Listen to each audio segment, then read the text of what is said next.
Gimana ceritanya 3.000 orang bisa ngelawan 10.000? Kedengarannya mustahil kan? Nah, kali ini kita bakal bedah tuntas salah satu pengepungan paling legendaris dalam sejarah, di mana otak ngalahin otot. Ini dia kisah pertempuran Kondak. Oke, kita langsung lihat angkanya aja ya. Di satu sisi ada koalisi raksasa, namanya Ahzab. Isinya 10.000 prajurit.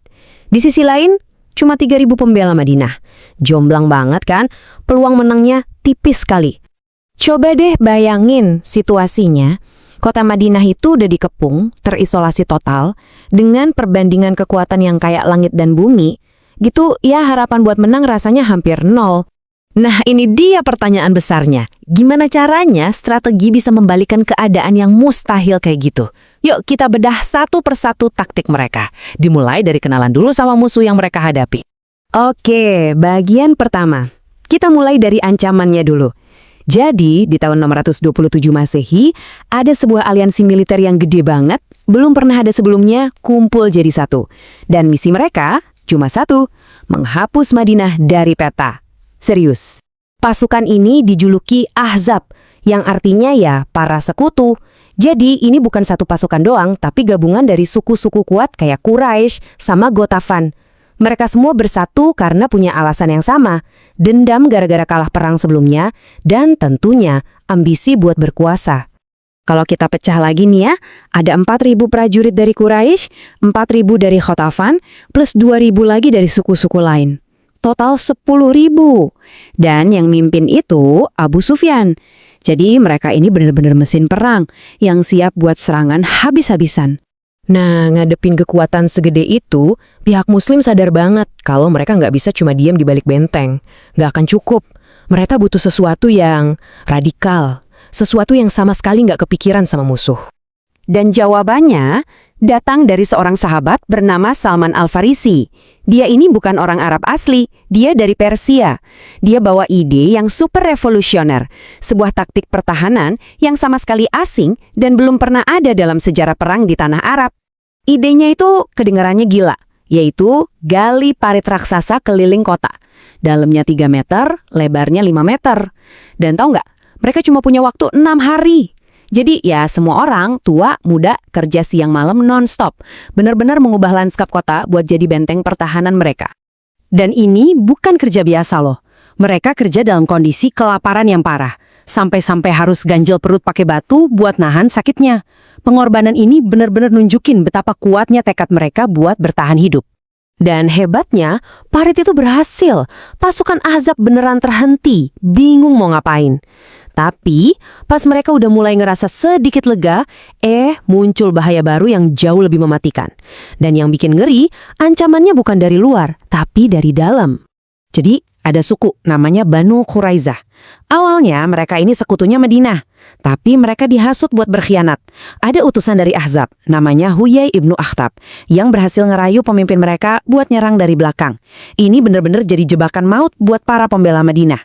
Karena tergoda janji-janji manis kemenangan, pemimpin mereka, Ka'b, setuju. Perjanjian damai yang ada seolah-olah dibuang gitu aja. Tiba-tiba, sisi selatan kota yang tadinya aman, sekarang jadi pintu masuk buat musuh. Pertahanan Madinah bener-bener di ujung tanduk. Kondisinya kritis banget. Dijepit dari depan sama musuh, dikhianati dari belakang sama sekutu. Secara logika, para pembela Madinah ini harusnya udah hancur. Tapi, justru di saat-saat paling genting inilah, muncul para pahlawan sejati. Contohnya, pas ada mata-mata Banu Quraizah nyusup ke benteng tempat para wanita dan anak-anak, ada seorang wanita bernama Safiyah binti Abdul Muttalib. Dia nggak nunggu bantuan, dia hadapi sendiri mata-mata itu, berhasil bunuh dia, terus kepalanya dilempar ke pasukan musuh di bawah. Mereka langsung lari ketakutan, ngira benteng itu dijaga ketat banget. Sementara itu di garis depan ada jagoan legendaris dari Quraisy, namanya Amr ibnu Abdwud. Dia ini veteran perang yang ditakuti banget dan dia berhasil lompatin parit. Begitu sampai di seberang, dia nantangin duel 1 lawan 1. Semuanya hening, sampai akhirnya ada seorang pemuda yang maju. Dia adalah Ali ibnu Abi Thalib. Dan dalam duel yang luar biasa sengit, Ali yang masih muda secara mengejutkan berhasil mengalahkan Amr yang perkasa. Kemenangan ini bukan cuma soal menang duel ya. Ini jadi pukulan mental yang telak banget buat pasukan Ahzab. 4 temannya yang lain langsung kabur dan citra mereka yang tak terkalahkan itu langsung hancur berantakan. Tapi, turning point yang sebenarnya dari pengepungan ini ternyata bukan dari adu pedang, melainkan adu kata-kata. Sebuah operasi perang psikologis yang super brilian yang mengubah jalannya pertempuran. Jadi ada tokoh namanya Nuaim ibn Mas'ud. Dia ini salah satu petinggi di kubu musuh, di kubu Ahzab. Tapi, diam-diam dia masuk Islam. Dia nyelinap ke camp muslim, nawarin bantuan. Dan misinya sederhana, tapi dahsyat. Pergi dan buat musuh saling curiga dari dalam. Dan strateginya Nuaim ini cerdas banget. Pertama, dia datengin Banu Quraiza. Dia bilang, hati-hati, nanti Quraisy bakal ninggalin kalian. Mending kalian minta sandera dulu dari mereka sebagai jaminan. Terus dia balik ke kubu Ahzab dan bilang, woi, Banu Quraiza itu mau khianat. Mereka minta sandera itu cuma buat diserahin ke Muhammad. Nah, benih-benih kecurigaan udah ditanam dengan sempurna. Tinggal butuh satu pemicu kecil aja, dan aliansi raksasa yang tadinya kelihatan kuat banget itu bakal hancur dari dalam. Dan benar aja, pas Abu Sufyan, pemimpin Ahzab, nyuruh nyerang, Banu Quraiza nolak. Mereka minta sandera dulu, persis kayak yang Nuaim bilang. Abu Sufyan langsung yakin dia dikhianati. Akhirnya di depan pasukannya yang udah capek dan putus asa, dia bilang, pengepungan ini gagal.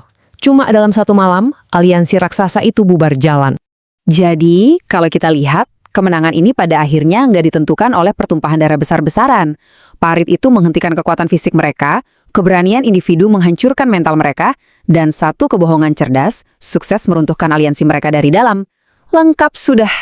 Kisah pertempuran Kondak ini ngasih kita satu pertanyaan penting buat direnungkan. Apakah perang bisa dimenangkan tanpa pertempuran besar? Kasus ini jadi bukti kalau kemenangan terbesar itu seringkali nggak datang dari adu kekuatan, tapi dari adu otak, ketahanan mental, dan kemampuan buat ngubah kelemahan terbesar jadi senjata paling mematikan.